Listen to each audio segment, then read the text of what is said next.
Long-term stress is related to many physical illnesses and is actually linked to the 6 leading causes of death.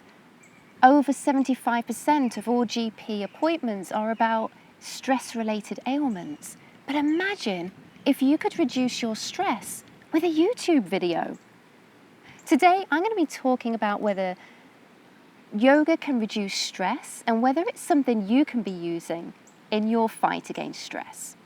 Hello, my name is Claire and welcome to Generation Calm, where you can learn to reduce your stress and anxiety naturally in your own time so that your mind and body feel great. And before I move on, please hit the subscribe button so that you can get more of these videos on a weekly basis. When I was first working in the world of clinical psychology back in the UK, about 20 years ago, I wanted to recommend yoga to my clients. But I couldn't do it because the research wasn't there yet. There was no evidence, and you can't be suggesting and recommending things that don't have clinical evidence yet. But now that yoga is a multi-billion-dollar industry, the money's there and the studies are starting to flood in. And the studies are showing that not only is yoga good for physical health, but it's good for psychological health too. Overall, the effects from these studies on the participants, whether it's mothers-to-be, whether it's breast cancer survivors, whether it's people with menopausal symptoms, whether it was someone with chronic illness, all the participants that were doing yoga programs had their stress significantly reduced. What is particularly amazing this month that just happened is a 16-year-old boy from Canada was studying the effects of yoga on blood pressure and found these amazing results. He found that 15 minutes of yoga 5 times a week for 3 months reduced blood pressure by 10%. Imagine if you went to the doctors and were prescribed yoga instead of blood pressure medication. Before I move on, I do want to share with you my 3 favorite yoga channels on YouTube. So my first one is Brett Larkin Yoga. I would recommend starting out with her morning yoga for greatest. It's about 15 minutes long. It's one of her older videos. It may be an oldie, but it's a goodie.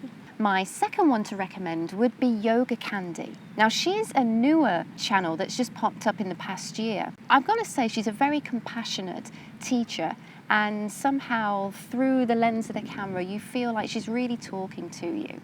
And my third recommendation would be for Yoga TX, and they have about I think maybe 4 or 5 teachers, but I really like this channel. It's very gentle, very good for beginners. So I believe that healing from yoga comes from 4 factors. Now, when we're stressed, these 4 connections are out of balance, and I believe yoga brings that back to balance. With the behavior, we're talking about the lifestyle, actually starting a regular yoga practice. The ritual of the practice, how you start, how you come to the breath, how you finish with a meditation, and then finish with namaste. And yoga is so much more than going to a class and stretching. It's actually part of a lifestyle. So when we're looking at the body, we're thinking about the mindful movement of yoga.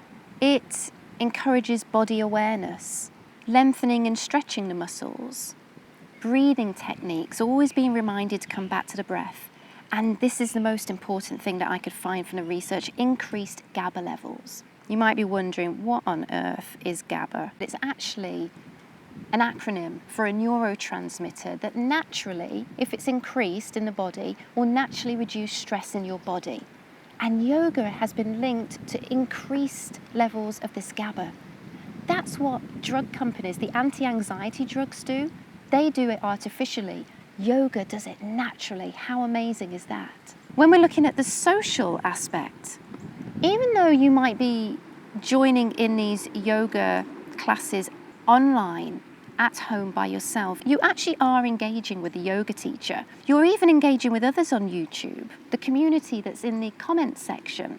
And not only that, but you're probably feeling part of a wider community, the yoga community. And then finally, we're looking at the spiritual or mental aspects of yoga. That self-compassion and compassion for others. When we're stressed, we can often be so critical of ourselves.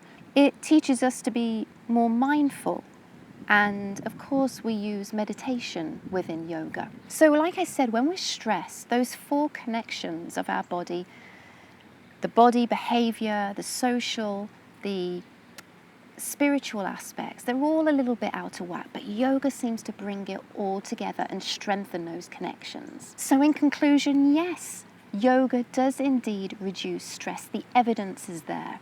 The benefits of yoga are both physical and psychological, but you've got to keep at it. This is the main thing I found out.